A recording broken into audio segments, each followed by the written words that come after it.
കുട്ടികൾ ഭാവി പൗരന്മാരാണ്, നാളെയുടെ ശില്പികളാണ്, ഭാവിയുടെ വാഗ്ദാനങ്ങളാണ്, രാഷ്ട്രത്തിൻ്റെ അമൂല്യ സമ്പത്താണ്.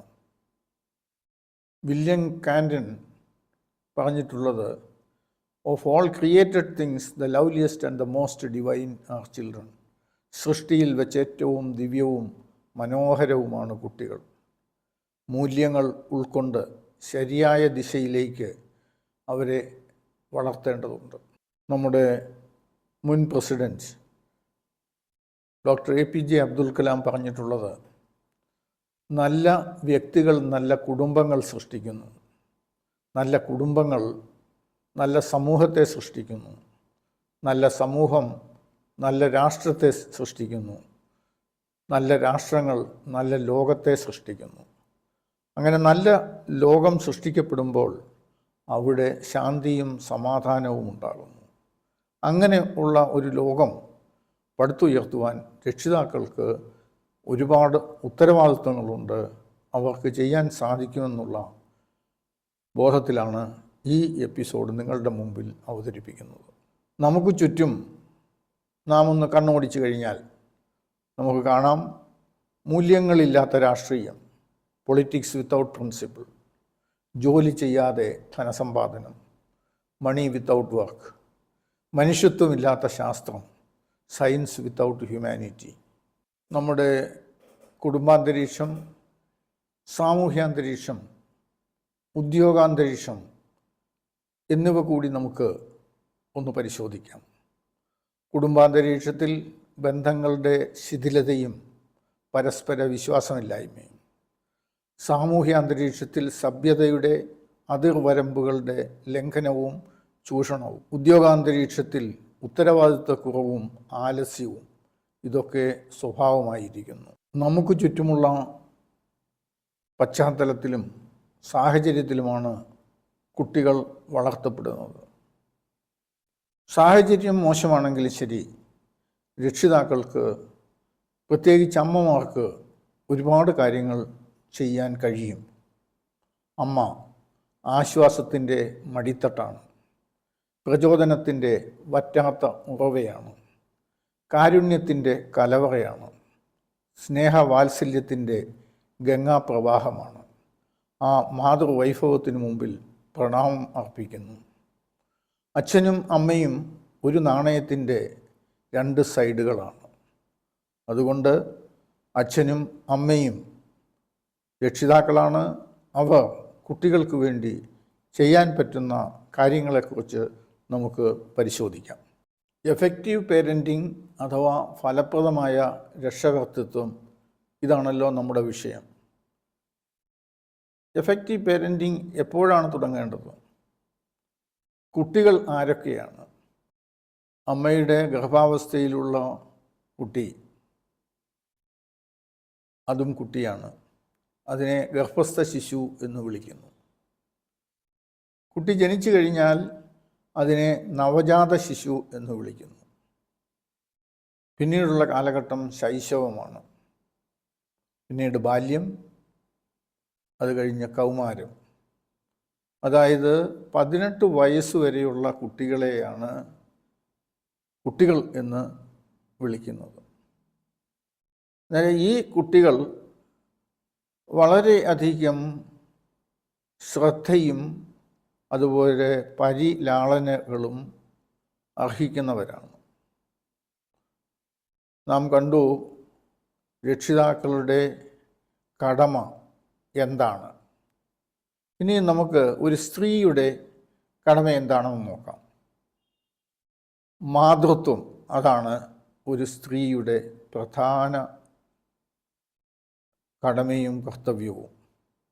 മൃഗങ്ങൾ തങ്ങളുടെ കുട്ടികളെ ലോകത്തിലേക്ക് തള്ളിവിടുന്നത് പോലെ അജ്ഞതയിലൂടെ ഉള്ള തികച്ചും യാന്ത്രികമായ ഒരു പ്രക്രിയ, അതിനെ തീർച്ചയായും മാതൃത്വമെന്ന് പറഞ്ഞുകൂടാ.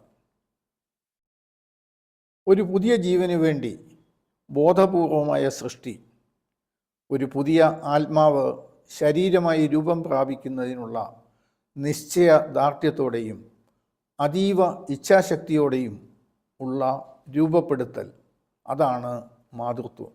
ഒരു കുട്ടി ഗർഭാവസ്ഥയിലായിരിക്കുമ്പോൾ, അതായത് ഗർഭസ്ഥ ശിശുവായിരിക്കുമ്പോൾ അതിന് ഏറെ പരിചരണം ആവശ്യമാണ്. അതായത് കുട്ടിയുടെ അമ്മയ്ക്കും അതുപോലെ അച്ഛനും കുട്ടിക്ക് വേണ്ടി ഒരുപാട് കാര്യങ്ങൾ ചെയ്യുവാനുണ്ട്. പരിലാളന, ശ്രദ്ധ, ഇവയെല്ലാം ഈ അവസ്ഥയിൽ കിട്ടുന്ന ഒരു കുട്ടിക്ക് ആരോഗ്യവാനായോ ആരോഗ്യവതിയായോ ലോകത്തേക്ക് വരാൻ സാധിക്കും. അതുപോലെ നാം കണ്ടിട്ടുണ്ട്, ഗർഭാവസ്ഥയിൽ കുട്ടികൾക്ക് ഒരുപാട് അറിവുകൾ ലഭിക്കുന്നുണ്ട് എന്ന്. പുരാണങ്ങളിൽ നിന്നും നാം അഭിമന്യു, പ്രഹ്ലാദൻ ഇവരുടെ കഥകൾ കേട്ടിട്ടുണ്ട്. എങ്ങനെയാണ് ഗർഭാവസ്ഥയിൽ അവർക്ക് അറിവ് ലഭിച്ചത് എന്നുള്ളതിനെപ്പറ്റി. ഇതൊക്കെ ഒരുപക്ഷെ നാം പഴംപുരാണം എന്ന് പറഞ്ഞ് തള്ളിക്കളഞ്ഞേക്കാം.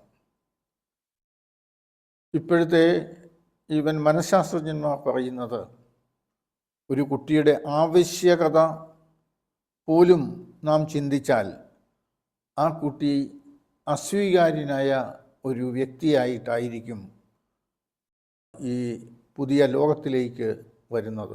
മനഃശാസ്ത്രജ്ഞന്മാരുടെ അഭിപ്രായം അനുസരിച്ച് ഒരു കുട്ടിയുടെ ആവശ്യകത പോലും നാം ചിന്തിച്ചാൽ അത് കുട്ടിക്ക് പിൽക്കാലത്ത് മാനസികമായ പ്രശ്നങ്ങൾ ഉണ്ടാക്കുന്നു എന്നാണ്. ഉദാഹരണമായി, ഭാര്യാഭർത്താക്കന്മാർ ചിന്തിക്കുകയാണ്, നമുക്കിപ്പോൾ കുട്ടി വേണ്ട. പക്ഷേ ഭാര്യ ഗർഭിണിയാകുന്നു. ആ ഗർഭിണി ആയ സമയത്ത് ഭാര്യാഭർത്താക്കന്മാർ ചിന്തിക്കുകയാണ്, ഗർഭഛിദ്രം നടത്താമെന്ന്. പക്ഷേ നടത്തുന്നില്ല. അങ്ങനെയുള്ള ആലോചന പോലും ആ കുട്ടിയിൽ മാനസികമായ പ്രശ്നങ്ങൾ ഉണ്ടാക്കും എന്നാണ് ഇപ്പോഴത്തെ കണ്ടെത്തൽ. അതായത് ജനിച്ചു കഴിഞ്ഞാൽ ആ കുട്ടിയുടെ ജനനം പോലും അതിന് ആവശ്യകതയുണ്ടോ, അല്ലെങ്കിൽ ആ കുട്ടി സ്വീകാര്യനായ ഒരു വ്യക്തിയാണോ എന്നുള്ളതിനെ പറ്റി ഒരു ചോദ്യം ചെയ്യലായി അവിടെ ബാധിക്കുന്നു. ഒരു ഗർഭിണി വ്രതനിഷ്ഠയുള്ളവളായിരിക്കണം, തപോനിഷ്ഠയുള്ളവളായിരിക്കണം. കുടുംബത്തിൽ സന്തോഷവും സമാധാനവും പുലർത്തണം. അതുപോലെ ഗർഭാവസ്ഥയിൽ തന്നെ ചെറിയ ചെറിയ വ്യായാമങ്ങൾ ചെയ്യുന്നതും നല്ലതാണ്. സിസേറിയൻ ആണോ നല്ലത്, അതോ സാധാരണ പ്രസവമാണോ നല്ലത് എന്ന് ചിലരെങ്കിലും സംശയം പ്രകടിപ്പിക്കാറുണ്ട്. ഓപ്പറേഷൻ തിയേറ്ററുകളിൽ സിസേറിയനിലൂടെ ജനിക്കുന്ന കുട്ടിയോട് അമ്മയ്ക്ക് വേണ്ടത്ര ആഭിമുഖ്യം ഉണ്ടാകാൻ സാധ്യത കുറവാണ് എന്ന ഒരു വാദം പ്രബലമായിട്ടുണ്ട്. സ്കാനിങ്ങിലൂടെ ഗർഭസ്ഥ ശിശു ആണാണോ പെണ്ണാണോ എന്ന് തിരിച്ചറിയുന്നത് നിയമപരമായി തെറ്റാണ്. അതുകൊണ്ട് തന്നെ അതിനെ നിരുത്സാഹപ്പെടുത്തേണ്ടതുമുണ്ട്. സാധാരണ പ്രസവത്തെയാണ് നാം പ്രോത്സാഹിപ്പിക്കേണ്ടത്. മുലയൂട്ടൽ അത് കുട്ടിയുടെ അവകാശമാണ്, അമ്മയ്ക്കുള്ള അംഗീകാരമാണ്. ഇന്നത്തെ കാലഘട്ടത്തിൽ പല അമ്മമാരും ചിന്തിക്കുന്നത് മുലയൂട്ടുന്നതിലൂടെ സൗന്ദര്യം നഷ്ടപ്പെടുമെന്നും അതിലൂടെ അവർ ശിശുവിനെ മുലയൂട്ടുന്നതിന് വിമുഖരാകുകയും ചെയ്യുന്നതായി കണ്ടുവരുന്നുണ്ട്. അക്കാരണത്താൽ തന്നെ സാമൂഹ്യ പ്രവർത്തകരും ഡോക്ടർമാരും ആരോഗ്യ പ്രവർത്തകരും ഒക്കെ തന്നെ മുലയൂട്ടൽ പ്രോത്സാഹിപ്പിക്കുന്നതിന് വേണ്ടി ക്ലാസ്സുകൾ പോലും സംഘടിപ്പിക്കുന്ന ഒരു പ്രവണത ഇന്നത്തെ കാലഘട്ടത്തിൽ വന്നു ചേരുന്നുണ്ട്. കുട്ടികളെ നമ്മൾ എടുക്കുമ്പോൾ, പ്രത്യേകിച്ച് അമ്മമാർ, ശിശുവിനെ ഇടതുവശം ചേർന്ന് എടുക്കുക. ഇടത് മുല കൂട്ടുന്നതും നല്ലതാണ് എന്ന അഭിപ്രായമാണ്. കാരണം ഇടത് വശം ചേർന്നെടുക്കുന്നതിലൂടെ കുട്ടിക്ക് അമ്മയുടെ ഹൃദയ താളം കിട്ടുകയും ഒരു സുരക്ഷിത ബോധം നൽകുന്നതിനും അത് പര്യാപ്തമാകുന്നു. താരാട്ടുപാട്ട്. ഇന്നത്തെ അമ്മമാർക്ക് താരാട്ടുപാട്ട് പാടുവാൻ അറിയില്ല. താരാട്ടുപാട്ടിലൂടെ കുട്ടിക്ക് നല്ല റിതംസ് കിട്ടുകയും മാനസികമായ ഉല്ലാസം സാധ്യമാവുകയും ചെയ്യുന്നു. കുട്ടിയുടെ ജനനം മുതൽ വാചാലമായി സംസാരിക്കുന്നതിലൂടെ കുട്ടിക്ക് ഭാഷയുമായി പരിചയപ്പെടാൻ സാധിക്കുന്നു. 3 വയസ്സുവരെയുള്ള കാലഘട്ടം വളരെ പ്രധാനപ്പെട്ട കാലഘട്ടമാണ്. അതായത് കുട്ടിക്ക് നാം കൊടുക്കുന്ന പരിലാളന, സ്നേഹം, കുട്ടിയോട് ചേർന്നുള്ള ഇടപെടൽ, ഇതെല്ലാം തന്നെ കുട്ടിയിൽ ഒരു സ്വഭാവം മുദ്രണം ചെയ്യപ്പെടുകയാണ്. അതുകൊണ്ടാണ് 3 വയസ്സുവരെയുള്ള കാലഘട്ടത്തിനെ ഇംപ്രിൻറ്റിങ് പീരീഡ് എന്ന് പറയുന്നത്. ഈ 3 വയസ്സുവരെയുള്ള കാലഘട്ടത്തിൽ ഒരു കുട്ടിക്ക് കിട്ടുന്ന ശാരീരികവും മാനസികവുമായ പരിലാളനയാണ് ആ കുട്ടിയെ ഒരു നല്ല വ്യക്തിയാക്കി മാറ്റുന്നത്. ഫ്രോയിഡ് എന്ന ഒരു മനഃശാസ്ത്രജ്ഞൻ പറഞ്ഞിട്ടുള്ളത്, the little human being is almost a finished product by the age of 5. അദ്ദേഹം അല്പം കൂട്ടി പറഞ്ഞത് 5 വയസ്സാകുമ്പോഴത്തേക്ക് ഒരു കുട്ടി തീരുമാനിക്കപ്പെടുകയാണ് ആ കുട്ടി എന്തായി തീരണമെന്ന്. നീതിസാരത്തിലും ഇതിനെ ഊന്നി പറയുന്നുണ്ട്. നീതിസാരത്തിൽ പറയുന്നത്, രാജവത് പഞ്ചവർഷാണി ദശവർഷാണി ദാസവത്. അതായത് ആദ്യത്തെ 5 വർഷം നമ്മൾ കുട്ടികളെ രാജാവായി കണക്കാക്കണം. അതായത് ആദ്യത്തെ 5 വർഷം കുട്ടികൾക്ക് വേണ്ട പരിലാളനകൾ നൽകേണ്ടത് ഒരു രാജാവിന് കൊടുക്കേണ്ട സ്നേഹത്തോടെയും ഒരു രാജാവിനെ കാണുന്ന രീതിയിലും വേണം ഒരു കുട്ടിയോട് ഇടപഴകാൻ. അതിനുശേഷമുള്ള 10 വർഷക്കാലം ആ കുട്ടിയെ കൊണ്ട് ദാസനെ കൊണ്ട് പണിയെടുപ്പിക്കുന്ന രീതിയിൽ പണിയെടുപ്പിക്കണമെന്നാണ് നീതിസാരത്തിൽ പറയുന്നത്. ഫ്രോയിഡ് പറഞ്ഞതനുസരിച്ച് 5 വയസ്സാകുമ്പോഴേക്കും ഒരു കുട്ടിയിൽ ഉണ്ടാകേണ്ട സ്വഭാവം രൂപപ്പെട്ട് കഴിയും.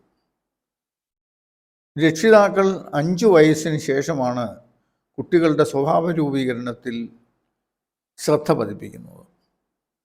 5 വയസ്സിന് ശേഷമുള്ള സ്വഭാവ രൂപീകരണം ഒരുതരം മിനുക്കുപണി മാത്രമായിരിക്കും. അതായത് പണ്ട് ജാമ്പവാൻ്റെ കാലത്ത് പണിതിട്ടുള്ള റോഡുകൾ ഉദാഹരണമായി എടുത്താൽ, ആ റോഡുകൾക്ക് ഉണ്ടാകേണ്ട വളവുകളും തിരിവുകളും ഒക്കെ ആയിക്കഴിഞ്ഞു. അവ നിവർത്തി നേരെയാക്കുവാൻ വളരെ ബുദ്ധിമുട്ടാകും. അതുകൊണ്ട് 5 വയസ്സിന് ശേഷമുള്ള സ്വഭാവ രൂപീകരണം ഒരു ഉപരിതല മിനുക്കലായിരിക്കും. അതായത് എല്ലാ വർഷവും റോഡിൽ ചില അറ്റകുറ്റപ്പണികൾ ചെയ്യാറുണ്ട്. അതായത് റോഡിൻ്റെ കുഴിയിൽ അല്പം മണ്ണിട്ട് അല്പം ടാർ ചെയ്ത് മിനുസപ്പെടുത്തുക. ഇതിനെയാണ് ഉപരിതല മിനുക്കൽ എന്ന് പറയുന്നത്.